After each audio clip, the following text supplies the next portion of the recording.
Mai Jiang, an introvert who wasn't good with words, felt out of place at the company party. She checked her watch and excused herself, claiming she had to catch the last bus. Afterwards, she went to a barbecue restaurant to wait for her older sister so they could go home together. Her sister, already drinking, started talking about a man she'd been set up with on a blind date. He was not only divorced but also had a daughter. Coincidentally, the man and his daughter were at the next table. Everyone at their table fell silent, unsure of what to say. Mai Jiang, realizing the man was her coworker, Ti-hun, hurriedly ushered her sister out. Just moments before, Ti-hun had been saying he didn't regret getting married because he now had a lovely daughter. Overhearing this only added to the sisters' embarrassment as they quickly left. They went to their usual meeting spot to wait for their older brother, Chang He, but he was in the middle of breaking up with his girlfriend. Finally, the three siblings headed home for dinner together. These seemingly mundane moments were precious to them. However, the long commute from their rural home meant the siblings barely spoke on the bus ride. Exhaustion filled their eyes. It was as if the world had abandoned them. Upon arriving, they split the fare evenly, as they were all just salaried workers. They lived in the countryside, far from the city, and their family wasn't well off.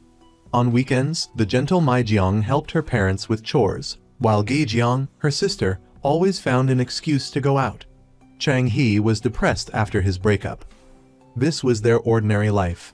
Every weekday, Mai Jiang left the house at 7 am sharp, walked to the village bus stop, and then endured a 2-hour subway ride to get to work. The long commute was draining, though the scenery along the way offered some solace. At work, her colleagues were discussing dinner plans. Mai Jiang wanted to join them, but her long commute home made it impossible. To make matters worse, her boss wasn't happy with her draft, leaving her to work overtime in silence to revise it. She never complained. Her coworkers were also trying to find her a boyfriend. One male colleague remarked, "Mai Jiang is pretty, but she has zero appeal." Mai Jiang overheard this, and it stung, though she'd already given up on romance. She assumed her life would continue this way, uneventful, until she grew old. Chang He, since his breakup, refused to eat egg yolks because his ex-girlfriend had once said Seoul was like the yolk and the countryside was like the bland egg white. Her older sister, perpetually single despite past heartbreaks, still yearned for love. She convinced herself a new hairstyle would change everything, but nothing did. She resorted to drinking to numb the pain. The three siblings lived their monotonous lives day after day. The long commute and their unfulfilling lives left them silent and downcast, even when they saw each other on their way home. Then came a bigger blow for Mai Jiang. To support her ex-boyfriend's business venture, she had co-signed a loan for 15 billion won using her credit card. Now, after their breakup and his business failure, he couldn't repay the debt. She was left with monthly payments of 15 million won, pushing her already precarious finances further into hardship. Her ex-boyfriend didn't respond to her messages, and the bank notices were arriving at her family home. Mai Jiang was at a loss. Back in their village, during a barbecue gathering with friends, Mai Jiang's anxiety was palpable. Chang He bitterly mused that living in the countryside was the reason for his breakup. "If I were born in Seoul, things would be different." Ge Jiang chimed in. "I wish I were born in North Korea. I'd definitely find someone who loved me there." Just then, their family's house cleaner, Mr. Gu, walked by. Seeing him sparked an idea in Mai Jiang's mind. The next day, Mai Jiang went to work as usual, but instead of rushing to the bus, she sought out Mr. Gu. "Mr. Gu," she asked, "could you intercept a letter for me? There's a letter I don't want my family to see." Mr. Gu looked at her, puzzled. Mai Jiang remained silent. Their eyes met for a moment, then they parted ways without another word. Though unsure if Mr. Gu would help, Mai Jiang felt a sense of relief after asking. Later, as Mr. Gu was resting outside, he saw the mail carrier and rushed to intercept the mail. He recognized the bank notice and quietly slipped it into his pocket. Mr. Gu bought some alcohol. He saw Mai Jiang leaving work but didn't speak to her. They walked home, one behind the other. Just as they neared her house, Mr. Gu simply said, "I have your letter." That evening, Mai Jiang went to Mr. Gu's place. Seeing the enormous debt amount on the notice filled her with bitterness, but she felt powerless. She hoped Mr. Gu would continue to keep her secret. Mr. Gu, as always, remained silent. Back in her room, Mai Jiang messaged her ex-boyfriend, pleading with him to repay the money. He didn't reply. She was left to bear the burden alone. Due to her introverted nature and the distance from the city, she rarely socialized. Today, however, she joined her friends for Hyun-A's birthday, a rare occasion for them to get together. During their conversation, Gi Jiang brought up their company director, a notorious womanizer who had dated almost every female employee except her, which bothered her immensely. After a few drinks, Hyuna opened up about her own heartbreak. After 2 years of dating, she and her boyfriend had split up over something trivial, buying a bed. Gi Jiang realized that not everyone was as carefree as they appeared.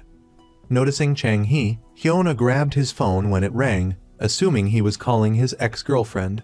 Discovering it was a call to the local grocery store owner, she snatched the phone and pretended to be Chang Hee's girlfriend, creating a chaotic scene. On the way home, Mai Jiang admired Hyun-A's free spirit. She longed to be like her, but the realities of her life felt too restrictive. Mai Jiang learned from a friend that her ex-boyfriend, drowning in debt from his failed business, had borrowed money from everyone he knew and fled the country to stay with his ex-girlfriend overseas. Mai Jiang felt a pang of sadness, unsure whether it stemmed from the betrayal or the fact that he had sought solace with another woman. Regardless, she resolved to change herself. Arriving home, she found Mr. Gu covered in blood. Her father rushed him to the hospital. At dinner, the family discussed Mr. Gu's situation. They knew his last name, but little else. Just then, Mr. Gu returned, having bought more alcohol. Since his arrival, he had barely interacted with anyone. Besides work, his only companion was alcohol. No one knew why he had come or what he had been through. The next day at work, Mai Jiang's colleagues avoided her. They discussed their vacation plans, while her boss criticized her report. Overwhelmed by the pressure of her debt and her work, Mai Jiang finally broke down in tears. Her lonely figure stood out against the backdrop of the bustling city streets. "I'm tired. I don't know what went wrong." Seeing Mr. Gu drinking again, a surge of courage propelled her forward. "My heart has never been full," she confessed. "I want it to be full just once. So, please, worship me." Love alone wasn't enough. But Mr. Gu, as always, remained silent. He simply stared at her intently. He told her she didn't understand him. She didn't know why he was hiding in the countryside, or even his first name. But Mr. Gu knew about Mai Jiang's debt and how she had been deceived. He spoke bluntly. "You're afraid to speak up about being scammed. I want you to deal with your debt first. Don't waste your time on anything else, because I'm a bad person too." His words pierced Mai Jiang's heart. "Do you think everything will be fine once the debt is paid?" she asked. "I don't think anything will change. My heart will still be empty. This awful life. These horrible people." Afraid to face Mr. Gu, she missed her last bus and drank with her coworkers instead. They asked why she wasn't going home, and Mai Jiang finally confided in them about her troubles. Late that night, walking home alone, Mai Jiang noticed 2 suspicious men lurking by the roadside. Terrified, she held her breath. Just then, Mr. Gu appeared behind her, a bottle of alcohol in hand, silently protecting her. Deeply touched, Mai Jiang pretended not to notice. When the men drove away, Mr. Gu quickened his pace. He remained silent, as always. He sat there, day after day, staring blankly at the dark night sky. Mai Jiang kept pressing her ex-boyfriend for the money he owed her, but he remained silent. Finally, he texted her, asking her not to contact his new girlfriend, or she wouldn't get the rest of the money. Infuriated, Mai Jiang cursed him under her breath, calling him a jerk. Unfortunately, her manager, who constantly gave her a hard time, overheard. She ended up stuck at a cafe, revising a project. Staring at an inspirational banner, Mai Jiang's thoughts drifted. Her older sister, Gi Jiang, went on another blind date. As usual, she used her sad love life as her dating platform. Predictably, it was another failure. At a friend's wedding, Chang Hee ran into his ex-girlfriend, stirring up complicated emotions. The 3 heartbroken friends ended up drinking together at a bar. Chang Hee and Gi Jiang chatted non-stop, while Mai Jiang sat silently in the corner. As always, Mai Jiang took the bus to work. Today, Mr. Gu happened to be on the same bus. They sat next to each other without a word. When they reached their stop, they went their separate ways, like strangers passing on the street. Mai Jiang thought about her past boyfriends. In their eyes, she was never good enough. To prove her worthiness of love, she constantly fell into the mire of romance, ultimately diminishing herself in the process. Where can I find the answers, she wondered. So, she and two colleagues formed a liberation club. Though they didn't know what they were trapped by, they constantly felt suffocated. How were they supposed to liberate themselves? Mai Jiang, socially awkward and after facing numerous setbacks in life, finally chose to seek a new life within the monotony of her days. She diligently helped her parents with their farm work. Surprisingly, Mr. Gu was also there, working alongside them. Even the scorching sun couldn't melt the sadness on his face. Mai Jiang was curious. What has Mr. Gu been through? Or, does he need my worship? She mused. It seems like his inner self is also adrift, she thought. This observation seemed to strike a chord with Mr. Gu. Let me know if you need anything, he said. Watching Mai Jiang walk away, Mr. Gu fell into deep thought. Her words kept him awake that night. Perhaps his inner self really did need to be filled. Early the next morning, they met again by chance, but still didn't greet each other. This time, Mai Jiang suddenly spoke. We should at least say hello when we see each other. Her words stunned Mr. Gu for a moment. He didn't know what to say, only replying curtly, "The bus is coming, hurry up." This seemingly dismissive remark actually encouraged Mai Jiang. It made her happily run towards the light of hope. Mr. Gu, in turn, felt a sense of being needed. Mai Jiang was surrounded by her curious colleagues who wanted to know the purpose of the Liberation Club. She vaguely explained that she wanted to escape her current life, to liberate herself. But they couldn't understand that feeling. That day, Mai Jiang's father installed a sink for a client, but the client kept making excuses to avoid payment. After taking her father home, Mr. Gu drove to the client's house alone. On his way back, he saw Mai Jiang leaving work. She smiled, expecting a greeting, but he drove past without stopping. After delivering the collected money to Mai Jiang's mother, Mr. Gu left without a word. That evening, Mai Jiang brought him a meal. Mr. Gu, why are you so inconsistent? Sometimes you're kind, and sometimes you're so cold. Mr. Gu didn't understand why Mai Jiang's father had been so hesitant to accept the money he'd rightfully earned. And Mai Jiang was the same. It's not your fault they owe you money, but you're afraid to speak up.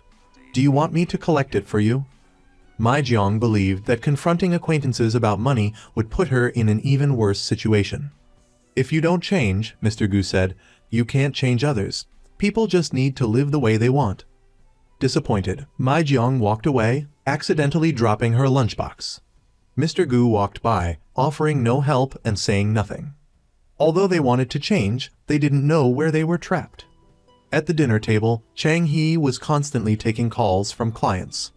His father, unable to contain himself any longer, criticized him for being directionless despite his age. His words struck a nerve. Chang He snapped back. You haven't done much better. Raising 3 kids in the sticks, can't even afford a car. Did everything go according to your plan? Chang He's words seemed to hit his father where it hurt. A heavy silence fell between them. At work, a thunderstorm suddenly rolled in. Chang He's colleagues were terrified, but Mai Jiang remained calm. The 3 Liberation Club members also had their first official meeting.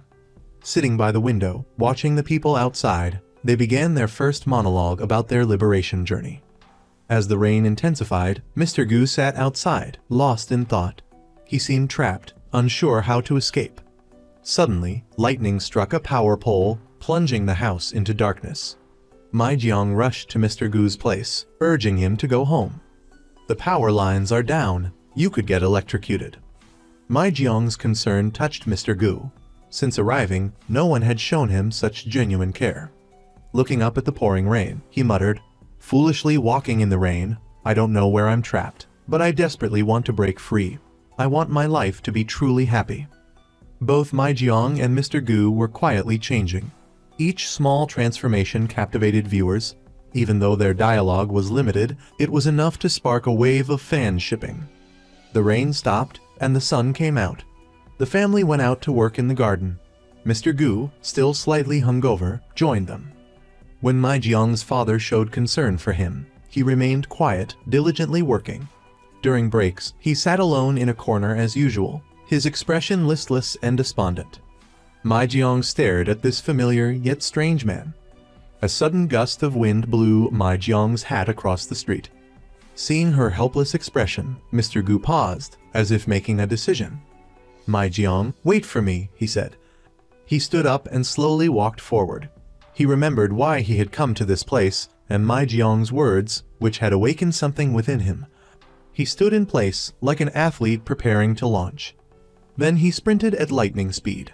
He leaped over the stream, or rather, over his own psychological barrier. "Are you sure that by spring we'll really be transformed?" she had asked. "I'm sure," he replied. Mai Jiang firmly believed their spring was coming. This sudden burst of action piqued Chang He's curiosity. At dinner, he relentlessly questioned Mr. Gu's identity, but Mr. Gu remained silent. That night, Chang He recounted the story to his friends, his eyes filled with awe, convinced that Mr. Gu was extraordinary.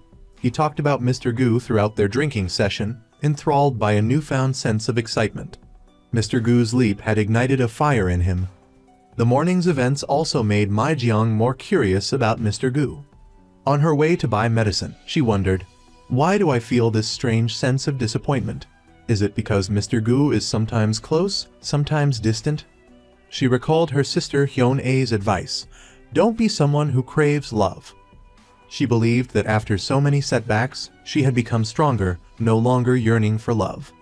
Walking down a dark alley, she bumped into Mr. Gu coming from the opposite direction. Mai Jiang called out to him, handing him a few bottles of saju she had just bought. As she turned to leave, Mr. Gu suddenly spoke. "By spring, will we really be transformed?" She had said, "Worship, and you'll be transformed. I've been doing things I've never tried before, and I'm being transformed." Mai Jiang waited for Mr. Gu's answer. He simply nodded silently, then turned and walked away. "Are you going to try?" she asked. "I already have. Since this morning," he replied. This answer seemed to satisfy Mai Jiang. Watching him walk away, a rare smile appeared on her face. Two people, unsure of what trapped them, were simultaneously moving forward, stepping outside their confines. Influenced by Mai Jiang, Gu was gradually changing. He began to clean his messy house. Looking at the room filled with empty bottles, a wave of indescribable melancholy washed over him. Perhaps he had even grown to loathe himself. Gu went to the convenience store to buy alcohol and coincidentally ran into Mai Jiang, who had just finished work. Mai Jiang saw him too and smiled as she walked towards him. However, he just glanced at her and walked away without even a greeting. He probably felt ashamed to be seen buying alcohol. Mai Jiang was dumbfounded, unable to explain his behavior, so she followed him, demanding a reason. But Gu remained cold and dismissive. His hot and cold attitude was truly baffling to Mai Jiang. That evening, after buying his alcohol, he stood awkwardly outside Mai Jiang's house, but the figure he longed to see never appeared. He had bought her ice cream, of course, to apologize for that morning. Even though he didn't see Mai Jiang, he still wanted to change for her. Today was the Liberation Club's meeting day. The three of them began their personal liberation monologues. Mai Jiang's story was about the person she liked. In her memory, no such person truly existed. The people she thought she liked, upon closer interaction, always made her feel restricted and uneasy. "I might look like I'm having fun with them, but in reality, I don't like any of them. Maybe that's why I'm gradually becoming exhausted without even realizing it." To thank Gu for his long-term help, Mai Jiang's father paid him. But Gu didn't know what to do with the money. He stood leisurely outside, basking in the sun, but his eyes kept glancing at Mai Jiang's father. Finally, he made up his mind and mustered the courage to ask for Mai Jiang's phone number. Mai Jiang's father readily gave him the number. Just after getting off work, Mai Jiang received a text from an unknown number. While she was still puzzled, she received 2 more messages and realized it was Gu asking her out to dinner. Despite the impersonal words on the screen, Mai Jiang felt a warmth spread through her heart. She went to the subway station. This time, he was already waiting, no longer avoiding her. They hadn't spoken a word, but their hearts were already intertwined. At the dinner table, they remained mostly silent. But Gu occasionally glanced at Mai Jiang and thoughtfully offered her napkins. This small gesture conveyed a care she had never experienced before. Unspoken affection quietly filled the air. On the way home, Mai Jiang opened up to Gu. She confessed that she didn't like her parents and didn't have much affection for her siblings either. The family of 5 was like familiar strangers, all looking towards the same distant mountain, silently making their own decisions. Seeing how weary Mai Jiang was, Gu said, "Can I tell you a few lies? Like, tell you how incredibly beautiful you are?" Mai Jiang believed that in the moment a lie is spoken, it might become true. She allowed him to try. As Gu stood there, gazing at Mai Jiang, the words he wanted to say caught in his throat. He could only awkwardly continue walking. They ran into Jiang getting off the bus. She looked at them walking together with a hint of suspicion but didn't say much. The 3 of them walked home together. Mai Jiang went to work as usual and happened to see Gu making a delivery. This time, Gu quietly stopped his truck by the side of the road. Even though he didn't say anything, Mai Jiang's father understood his intentions. He immediately called Mai Jiang over to the truck. The 3 of them set off together. No one spoke, but it felt as if everything had already been said. Mai Jiang's monotonous workdays suddenly became brighter thanks to Gu's text messages. Mai Jiang took pictures of the beautiful scenery along the way and shared them with Gu. This used to be her solace. Now, she had him. Even at work, she found herself looking forward to his replies. Chang He discovered Gu's house full of empty bottles. Despite being busy, he went over to help clean up. But when Gu returned, he suddenly became angry. "Would you be happy if someone didn't ask for your help?" The 2 could only leave, feeling frustrated. But using alcohol to escape life, like a recurring nightmare, was hard for Gu to forget. It wasn't until he read Mai Jiang's message that he finally felt some comfort. When Jiang learned about Mai Jiang and Gu, she hoped Mai Jiang wouldn't get involved with an alcoholic. The village was small, and she feared Mai Jiang would become the subject of gossip. But Mai Jiang didn't care. Being with Gu gave her a sense of peace she'd never known. "I've always been looking for someone who can make me a better person. A partner who will make me happier, but no matter who I choose, I can never fully support them. I don't want to repeat the same mistakes. Even if the whole world points fingers at him, I want to support him with unwavering equality." Jiang was deeply touched by her words. Even though Gu often didn't reply to her messages, Mai Jiang still shared every little detail of her day with him. She wouldn't punish him for not responding, nor did she need to measure how much he loved her. She simply admired and adored him. Perhaps this was her own way of liberating herself. Gu stared at the words on his phone, a warmth spreading through his heart. He, too, warmed Mai Jiang with his unspoken love. He shared his thoughts with her, gave her her favorite ice cream, and finally found the courage to tackle the mountain of empty bottles in his room. He meticulously cleaned his house and sent Mai Jiang a picture. "What do you think I'll do in a clean room?" "Drink, of course," she replied. Mai Jiang, once quiet and introverted, had become more open under Gu's influence. After work, Gu always waited for her. He still wasn't as talkative as before, but his eyes were full of affection. Though they sat apart, their hearts were intertwined. In the middle of the night, they sat in the clean room, drinking and sharing their thoughts. Gu had rekindled a flicker of hope for life. Mai Jiang swore she wouldn't ask about his past, wouldn't stop him from drinking, and wouldn't bother him. When her heart was full, she would leave. "I adore you," he said. "Adore me more," she replied. "It's not enough." Moved by Mai Jiang, Gu finally chose to face his feelings, opening his heart and confessing his love for her during a break at work. Gu's previous leap across the stream had ignited a spark of ambition in Chang He. He believed he could be like Mr. Gu, that he could succeed if he just ran with all his might. The result, a faceplant. "I told you not to jump," Gu said. He simply sat there, gazing at Mai Jiang with love in his eyes. That day, the whole family worked under the scorching sun. Although they didn't speak, Gu quietly took care of Mai Jiang, thoughtfully preparing water for her. Jiang watched from afar, filled with envy. At dinner, Mai Jiang's father tried to pay Gu for his work, but he refused. "I prefer the time I spend working with Mai Jiang." When her father went to print a copy of the family register, he discovered Mai Jiang's residency had been transferred. He couldn't understand why his obedient and sensible daughter would do such a thing. At dinner, he asked Mai Jiang for an explanation. Mai Jiang lied, saying it was for a friend whose business had failed and needed her name for a credit card. Mai Jiang's father calmly replied, "Transfer your residency back." Those words felt like an invisible mountain pressing down on her, making it hard to breathe. Panic welled up inside her. Gu saw everything. When she went to the bank, she learned that if she didn't repay the debt soon, she would have a bad credit rating. The thought brought tears to her eyes. She texted her ex-boyfriend but received no reply, so she called him repeatedly. Finally, a woman answered, "My card will be blocked soon, and I'll be blacklisted." In that moment, she couldn't hold back any longer. She had done nothing wrong. She was the one who had been hurt the most, yet she felt like a criminal. Perhaps her only mistake was trusting that deceitful, despicable man. Mai Jiang wandered the streets alone, lost and heartbroken. She didn't know that the man who adored her was waiting at the edge of the village, hoping to see her. But the person who got off the bus was Gi Jiang. To settle the debt, Mai Jiang had no choice but to use her years of savings. Although the matter was resolved, she couldn't bring herself to feel happy. Just then, she ran into Mr. Gu. His appearance was like a ray of light, dispelling the fog within her. They exchanged a few words, then stood quietly together, waiting for the bus. Neither wanted to bother the other with excessive chatter. Mai Jiang occasionally initiated conversation.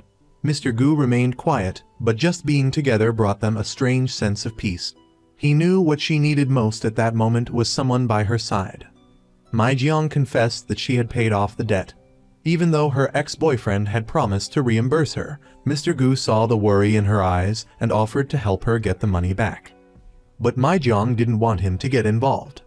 "Do you still have feelings for him?" Mai Jiang didn't know how to answer. The air between them became still. Back home, Mai Jiang sought out Mr. Gu. She told him how she'd paid off the debt herself, just to find some comfort in him. She knew it was pathetic, that she was the most pathetic person in this whole situation. But she couldn't bring herself to confront anyone. "It's even hard for me to express my feelings to you, so what makes you think I can be tough?" "I think you're pretty good at expressing your feelings to me." "That's because I like you. Anything is possible in front of the person you like." Mr. Gu realized Mai Jiang was confessing her feelings in her own unique way. He made her a bowl of spicy noodles. "Your hands are shaking. Come eat.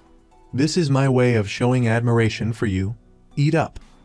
Mr. Gu, still reserved in his expression, continued, "You scare me. Just seeing you makes me nervous, like an idiot.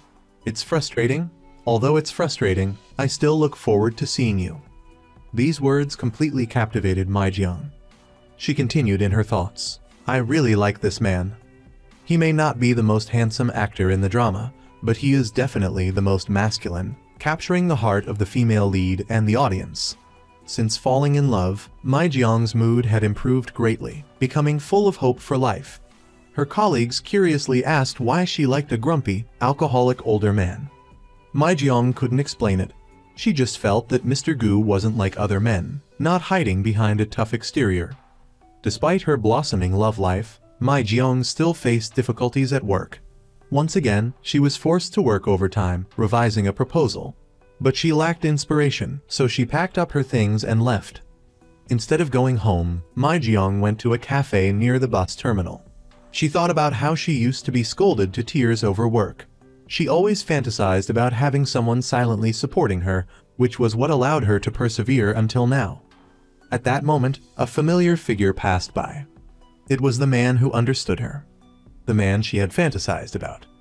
Mai Jiang turned to look at Mr. Gu's back. He also stole a glance at her. They remained silent, each doing their own thing, without exchanging a single word. Mr. Gu's irresistible presence captivated Mai Jiang. Her fantasy had become reality. At midnight, they walked together along a country road. They shared their innermost feelings, taking another step towards understanding each other. Then, they slowly disappeared into the night. One day, Mr. Gu finished a delivery and was resting at a gas station. Unexpectedly, he was recognized by Sam Sick as he was leaving. They couldn't believe that the former gangster was now a delivery driver. Not long after, Mr. Gu received a call from a friend. The friend worried that his whereabouts had been exposed and that it would provoke rivals seeking revenge. He urged Mr. Gu to return quickly to strategize. But Mr. Gu wasn't planning to leave. Because there was someone here worth staying for. Mai Jiang's proposal was approved by her boss. Because of this, she got off work early that day. Mr. Gu arrived early at the bus stop to wait for Mai Jiang. Eager to see her, he hurried downstairs. She was worried about making him wait, but when she arrived, he was nowhere in sight. A pang of disappointment hit her. At that very moment, Mr. Gu was buying ice cream and coffee. The cashier at the convenience store asked, "No alcohol today?" He didn't bother explaining, grabbing his purchases and rushing out the door. He almost collided with Mai Jiang as she walked up. They looked at each other, both unable to hide the joy in their eyes. Mai Jiang said, "My best friend wanted to meet you, but I said no. You two have such similar personalities, I'm afraid you'd clash." Mr. Gu took Mai Jiang to a place where they had taken a photo as children. They sat there, admiring the rainbow after the rain, a portrait of their hard-knock lives. After the rain, there's always a rainbow. Every day, Mr. Gu waited for Mai Jiang outside the bus stop. It had become a habit. They enjoyed the simple pleasure of seeing each other, walking along the small road at night, sharing their day. Mr. Gu always silently protected Mai Jiang. Worried the smell of decaying animal carcasses would frighten her, he told her to walk on the other side of the road. But Mai Jiang was used to these things, even commenting, "Squashed frogs are the most common. I've even learned the sound a frog makes when it's being crushed." Hearing this, even Mr. Gu felt a twinge of cruelty, a look of disgust crossing his face. Unable to listen any further, he quickened his pace and walked ahead. One day, Mr. Gu and Mai Jiang's father were transporting lumber. Unexpectedly, the straps broke mid-journey, sending the wood tumbling to the ground. They rushed out of the truck to gather the scattered planks. To their surprise, they encountered Mr. Gu's rival. Sam Sick said, "I can't believe how indifferent Mr. Gu was to his girlfriend's death. Mr. Gu's girlfriend was my younger sister. She was under a lot of pressure back then. Not only did you not comfort her, but you also said things that pushed her over the edge. In the end, she jumped off a cliff. That's why I've been relentlessly pursuing you." In truth, Mr. Gu was filled with self-blame. His words had led to his girlfriend's death. It was the reason he had retreated to the countryside, avoiding contact with others, spending his days drinking and staring at the sky. After work, Mai Jiang went to the convenience store. While she hesitated over which drink to buy, the clerk pointed out Mr. Gu's usual choice. The clerk also took the opportunity to inquire about their relationship. Mai Jiang went to Mr. Gu's house and shared her day with him, including the store clerk's probing questions about whether they were dating. But Mr. Gu remained silent throughout, just quietly drinking. He knew that his peace wouldn't last. He also worried about bringing trouble to Mai Jiang's family. Seeing his low spirits, Mai Jiang didn't know how to comfort him. He seemed exhausted. Unable to find the words, he simply said, "I'm very tired." Understanding, Mai Jiang left. She knew Mr. Gu carried his own burdens. When she got home, her mother, full of curiosity, asked, "Why were you coming from Mr. Gu's place?" Mai Jiang hesitated for a long time before answering. Only when her mother pressed her again did she reply, "We're seeing each other." Her whole family overheard. Their quiet, obedient daughter was now saying she was in love with a laborer with a mysterious past. Mai Jiang's mother was shocked and bewildered.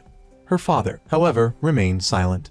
Mai Jiang's mother had been kind to Mr. Gu in the past, but today there was a clear hint of disapproval. Mr. Gu was an outsider, his background unclear, and she wasn't comfortable entrusting her daughter to a stranger. Mai Jiang's father, on the other hand, seemed to respect Mr. Gu. During a break, the usually quiet man engaged Mr. Gu in conversation. He said, "This line of work is good these days. As long as you work hard, you won't have to worry about food and clothing." Mr. Gu understood. Mai Jiang's father was trying to encourage him to stay. But his current situation was dangerous, so he avoided a direct answer.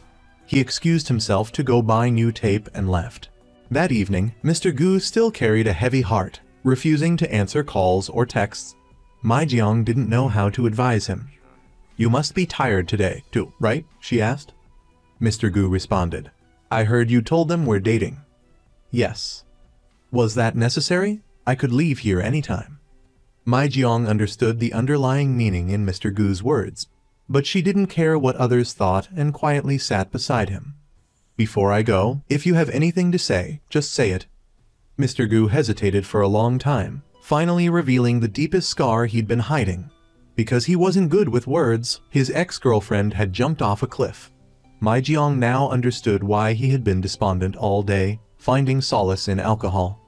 If you want to stop here, then I'll stop. You mean my adoration can be withdrawn too? When did you ever adore me? This question pierced Mr. Gu like a needle. The next day, after work, Mai Jiang didn't rush home. She reviewed her liberation diary, noting everything she'd done to seek a new life. She wasn't sure if she should keep persisting. After giving Mai Jiang the cold shoulder, Mr. Gu started drinking heavily again. Chang He sought him out, sharing his own troubles. The two disappointed men, like old friends, quietly listened to each other. Mr. Gu recalled the first day he stumbled upon this place. It was a snowy night, and he encountered Mai Jiang and Chang He, both drunk.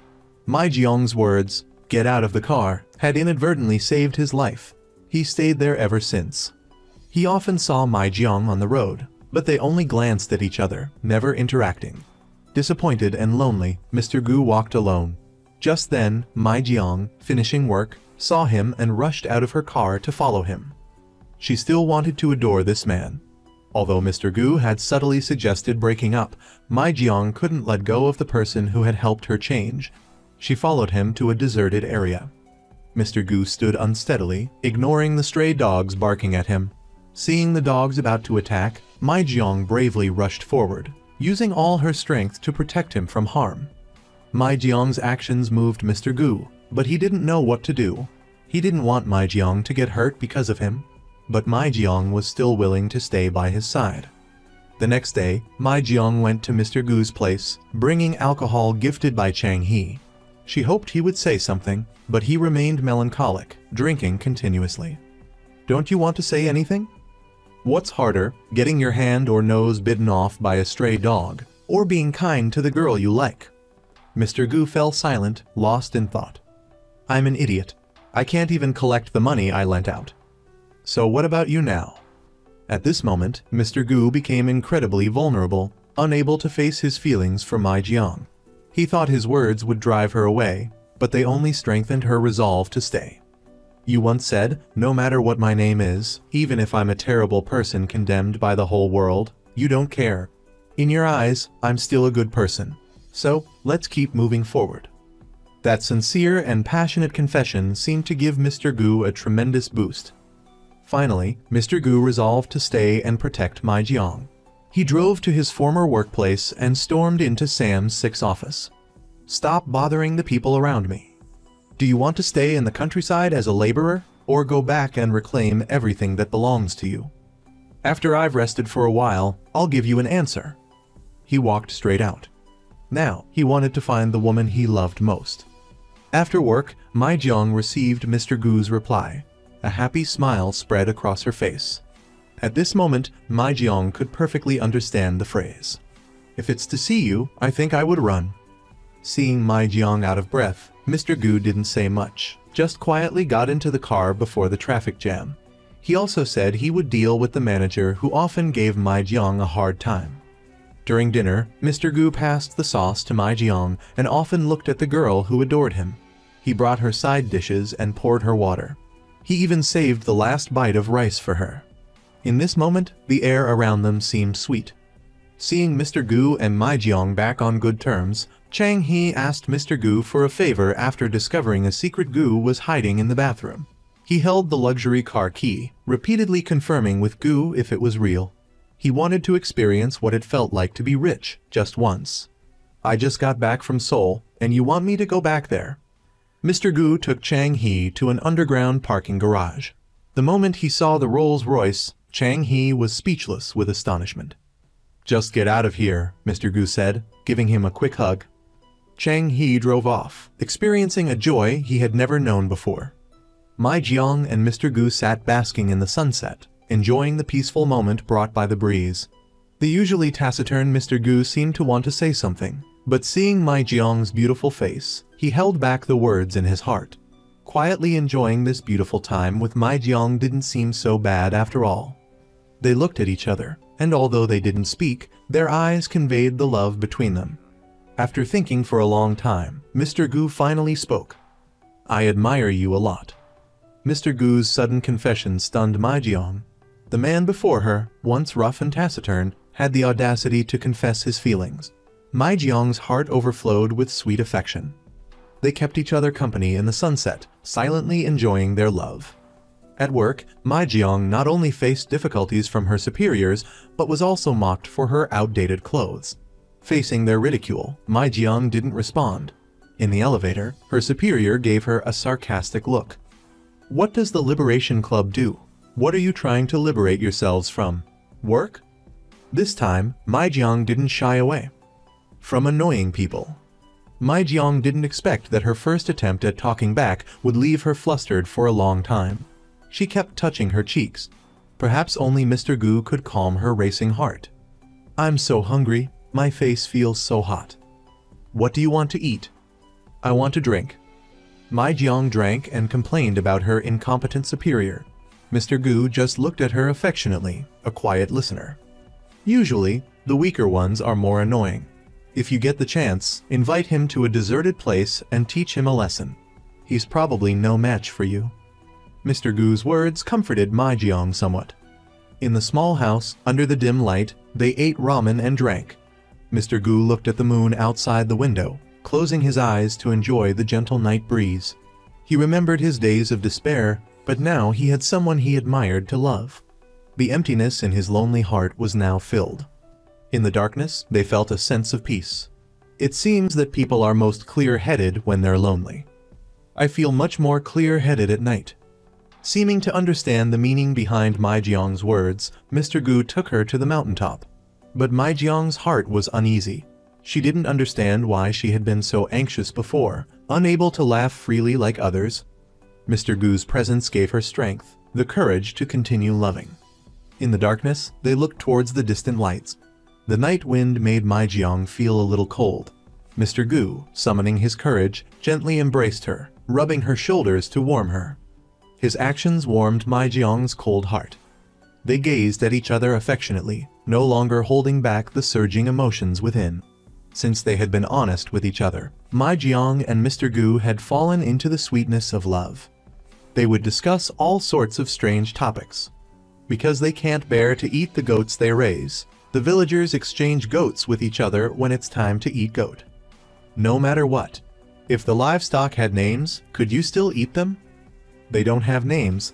Livestock meant for slaughter aren't given names. Mr. Gu seemed to realize something and quickly chased after Mai Jiang. "Have Mai Jiang give me a name." That evening, as Mai Jiang left work, she saw Gu returning with a bottle of soju. He seemed lost in thought, completely oblivious to her presence. It wasn't until he drew closer that he noticed her waiting. They exchanged smiles and walked together down the narrow village lane. Mai Jiang recounted the details of her day, bit by bit. Gu simply walked beside her, listening, his eyes fixed on her with a besotted tenderness. "I feel like I can tell you anything now," she said. Mai Jiang knew this man had changed her, subtly and profoundly.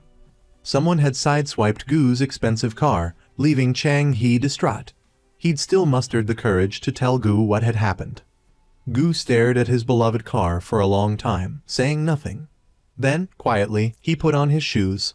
The two men chased each other from the village lane into the fields, a comical marathon of pursuit and evasion. Finally, breathless and exhausted, they reached the subway station. Looking out at the bustling cityscape, Gu's troubled mind made a decision.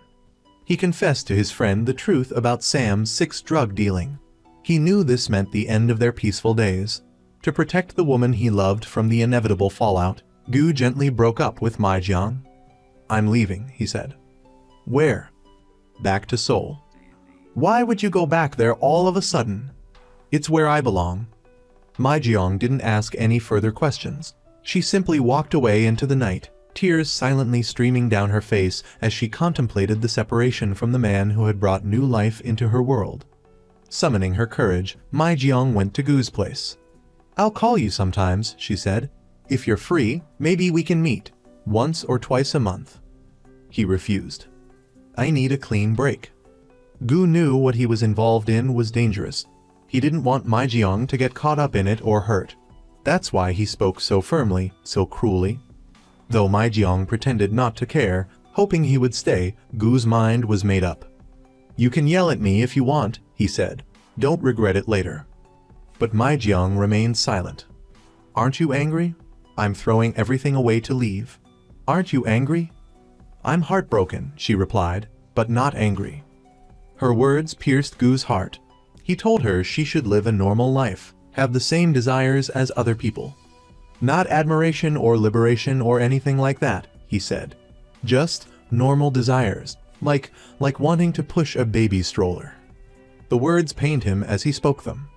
I want you on my back, Mai Jiang said suddenly. I want to carry you on my back, like your 1-year-old. Her unexpected confession brought tears to Gu's eyes. But in the end, he still left the village. When Gu went to say goodbye to Mai Jiang's father, the old man was just as saddened as she was. But he didn't try to convince Gu to stay. Instead, he said, if you ever come back, this will always be your home. He even gave Gu some more money for his work. Mai Jiang's father wanted Gu to know that his acceptance wasn't based on his wealth. As Gu drove away, he saw the stray dog being taken away. Perhaps because of Gu's umbrella, the dog had felt a false sense of security and had let down its guard around humans. After Gu left, Mai Jiang tried calling him repeatedly, but he had changed his number. No one answered. Tears welled up in her eyes. She feared she might never see him again. Not long after his return, Gu attended Sam's Sik's funeral. While fleeing the police, Sam Sik had fallen onto rebar and died. Sitting at the funeral, Gu suddenly started laughing. He had only meant to teach Sam Sik a lesson, not to get him killed. Now both Sam Sik and his sister were dead because of him. Snow fell heavily as Mai Jiang walked down the road. Every so often, she would turn around, as if to see if Gu was still there beside her. The gangster, hiding out in the countryside, returned. Immediately, he realized everything had gone haywire in his absence. Gu started making the rounds of the bars, ready to set things straight. At a bar managed by a friend, he discovered an even bigger mess of unpaid debts. He had no choice but to personally intervene. Gu ordered his men to summon all the managers, demanding explanations for how things had gotten so out of hand. He then chose one manager to make an example of. Gu took the manager to a back room and asked if anyone recognized the debtor in question. Sure enough, she was a notorious deadbeat, a regular at the bar who frequently skipped out on her bills. Gu found out where she worked and took the manager along to demonstrate how to handle such situations. Announcing her debts loudly, Gu confronted the woman at her workplace, intending to shame her publicly. He pressured her to pay up. In this business, a show of force was sometimes necessary to keep debtors in line. This was Gu's work, his old life. After resolving the issue, he reported back to his boss. The darkness had returned. One day, a baby stroller appeared in the bar. The father had left the baby with someone while he went to the karaoke rooms. When his wife arrived and started arguing with him, she didn't want to upset the child, so she brought the baby to Gu's room. Gu stared at the baby, unsure what to do. The baby stared back. He thought about clinking glasses with it, then realized the absurdity. He was still trying to figure out how to navigate the awkward situation when the couple finished their argument and the baby was retrieved. Around something so innocent, even Gu softened. He went to a restaurant he used to frequent. The waitress brought out his food, and when he saw the vegetables, he was suddenly reminded of Mai Jiang. My mother said you liked sweet potatoes, so she told me to bring some. The next day, while waiting for one of his underlings, Gu made a decision. Back in his office, he called out, Mai Jiang. You called for me? A voice replied. He had renamed one of his men Mai Jiang. He asked this Mai Jiang what his wish was for the day. He was trying to find a way to ease his longing, to fulfill the wishes of someone named Mai Jiang so that his own heart might find some peace. The underling said he wanted to go home. Gu readily agreed and gave him a wad of cash. But it didn't improve his mood. It only made him miss the real Mai Jiang more. At the dinner table, Mai Jiang's mother mentioned Gu, but Mai Jiang brushed it off. She didn't want to revisit the painful past. Alone, she went to the mountain where they had kissed. It's just a man who left me. What's the big deal? A jerk who ran away from happiness. How could she not think of him? Mai Jiang looked at the small house Gu had rented. She felt a sense of abandonment, wondering when, or if, she would ever see him again. Chang He had also quit his long-held job. While his father didn't ask about his reasons, he expected him to have a plan. The pressure caused Chang He to snap. You spend all day silently working with machines. You don't understand how tiring it is to work with people. Couldn't you just say, "You've worked hard, son. Take some time off"? Chang He's outburst silenced the family. Perhaps, in this house, they all lacked a way to express care for each other. Gi Jiang told her mother she was seeing a divorced man. Her mother, worried, insisted on meeting him. She found him handsome and charming, and liked him more and more with each passing moment. She not only ordered more food for them, but also paid the bill. The happy mother went to the market to buy vegetables. Sometime earlier, Mai Jiang's aunt had witnessed her crying and told her mother. Her mother knew she was crying over Gu's departure. Thinking of her sweet, understanding daughter heartbroken over love, she finally broke down and cried herself. She didn't know how to comfort her. While cooking dinner, she decided to take a short nap. She never woke up. On her way home from work, Mai Jiang saw an ambulance speed past and stop in front of her house. Despair washed over her. Her mother's love had been like a warm current, but now their family's small stream had run dry. Mai Jiang's family was plunged into profound grief. Gi Jiang washed her face with tears every day, missing their mother. Though Mai Jiang appeared strong on the outside, every night, she would stare blankly at her mother's lunchbox. Their mother's passing seemed to have matured Chang He considerably. He took the initiative to help his father with work at the factory and began to worry about his father's well-being. Though he, too, grieved, he controlled his emotions in front of his father, knowing his father's sorrow was the deepest. At work, Mai Jiang was also dealt a blow by her superior. He was clearly having an affair with another female employee, but he listed Mai Jiang's name as the other woman. Mai Jiang knew who the real other woman was but had kept it to herself. However, this time, the woman's actions had finally pushed her over the edge. She confronted the woman and dealt with her as Gu had once advised. Bruised and battered, Mai Jiang sat outside Gu's old house. From now on, I'm not making any more friends. I don't need them. Mai Jiang frequently visited the place where she used to eat with Gu, hoping to run into him, but she never did. During dinner one night, Gi Jiang discovered Mai Jiang had a debt of 2 million won. Mai Jiang admitted she had assaulted someone and needed to pay compensation. But Gi Jiang pressed her. Why 2 million won? Did you lend money to your ex-boyfriend? Mai Jiang's averted gaze was all the confirmation Gi Jiang needed. For the first time, Gi Jiang hit her. Why didn't you tell anyone? Don't you have a family? Don't you have a father and mother? Chang He stepped in to defend Mai Jiang. When I borrowed money to buy a car, I was ignored by the family. Have I ever asked for help when I was in trouble? His words silenced everyone. Their father, overwhelmed by the successive misfortunes, couldn't bring himself to work. He smoked alone in the factory to ease his mind. At the dinner table, Chang He continued to comfort his father. We will definitely become closer. His father smiled, a flicker of joy in his eyes. Chang He requested to buy a car for the family, and his father agreed. The four of them walked along the beach in the late afternoon sun. They strolled, played, and talked, their mothers passing having taught them to cherish each other more. Their hearts were knitted together. Their father stood alone on the sand, gazing at the vast ocean. Chang He walked up beside him.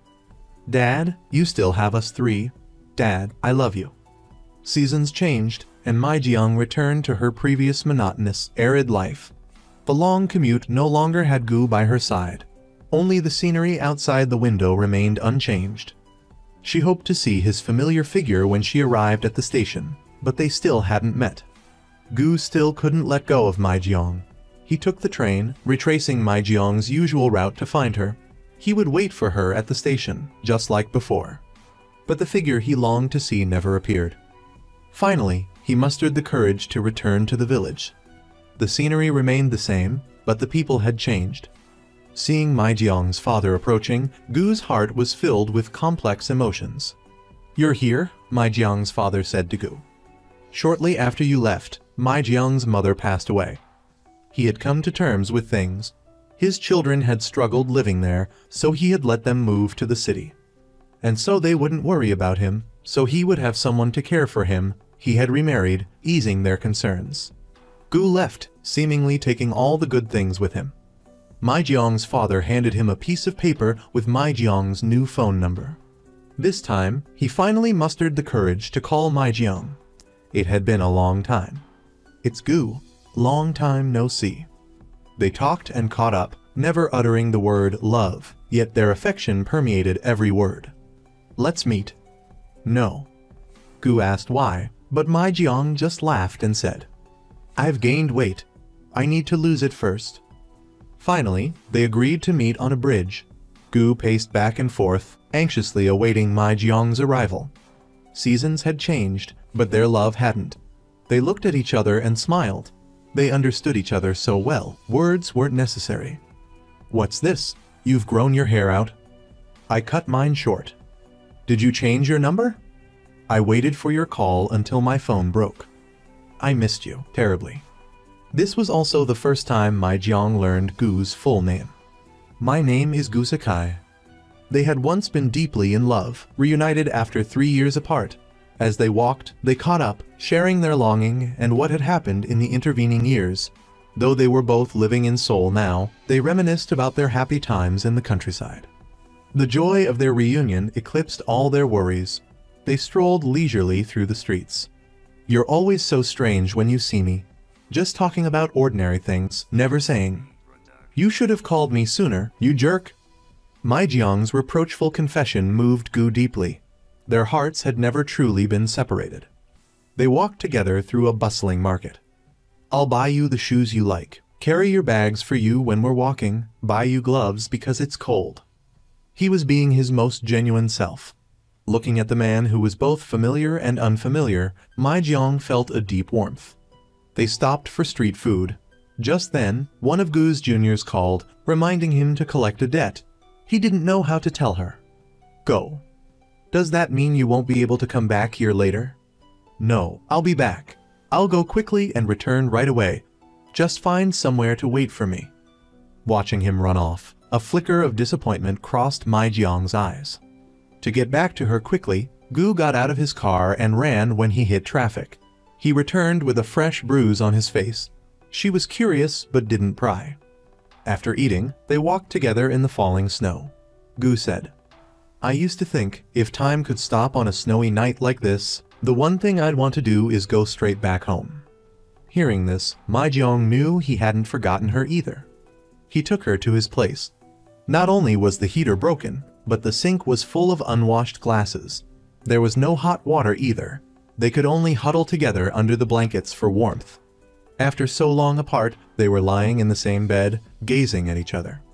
"You're a jerk too, aren't you?" "Not now. I called you, didn't I?" The three siblings were renting a place together in Seoul.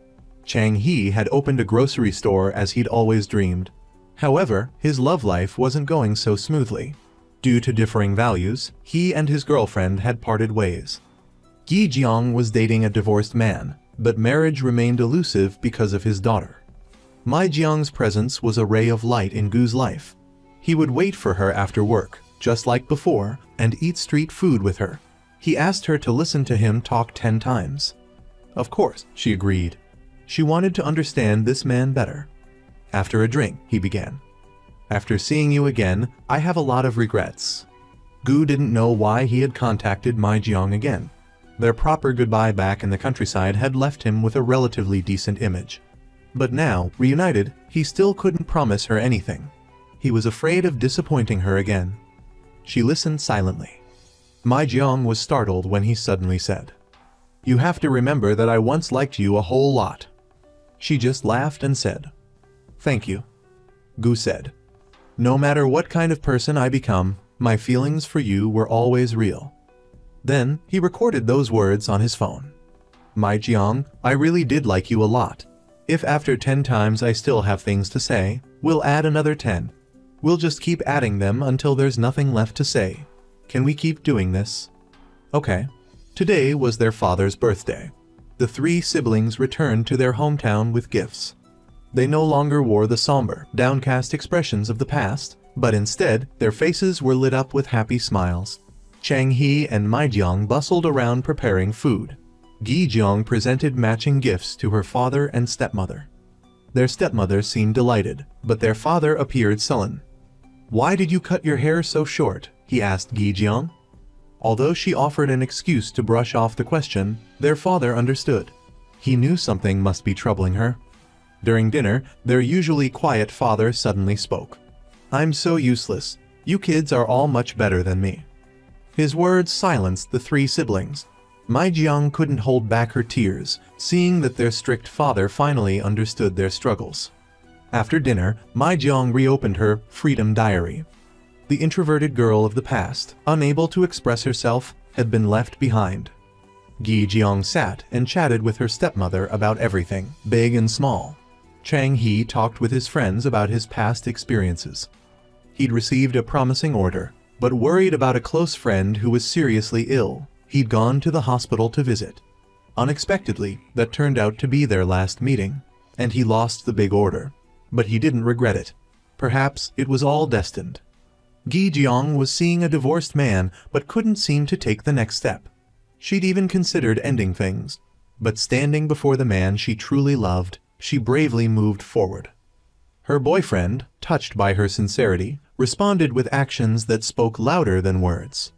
One day, while withdrawing money from the bank, Mai Jiang ran into her ex-boyfriend. Though reluctant to interact with him, she helped him out of a financial jam. As she left the bank, she saw him waiting. Perhaps her action had awakened a sliver of conscience within him. He said he'd return a portion of the money immediately and would work hard to repay the rest soon. Hearing this, Mai Jiang's heart finally found peace. One day, Mr. Gu was jumped and robbed by a friend while collecting a debt. He was furious at the betrayal, but no one answered his calls. At that moment, he finally understood the feeling of having someone borrow money and not repay it, just like Mai Jiang had experienced. He had to use his own money to cover the debt. Mr. Gu intended to buy alcohol at the convenience store. Leaving his house, a coin in his pocket accidentally slipped out. He thought it would fall into the sewer grate. But as he got closer, he saw it was still resting on a metal bar, not yet lost to the depths. Perhaps it was a sign from heaven. Mr. Gu left the alcohol for a homeless person and used the money to repay his friend. He began searching for his own path to freedom. Mai Jiang's life was divided into two periods, before and after meeting Mr. Gu. And the same was true for Mr. Gu. Only when one bravely moves forward with a truly free heart can they always find new hope.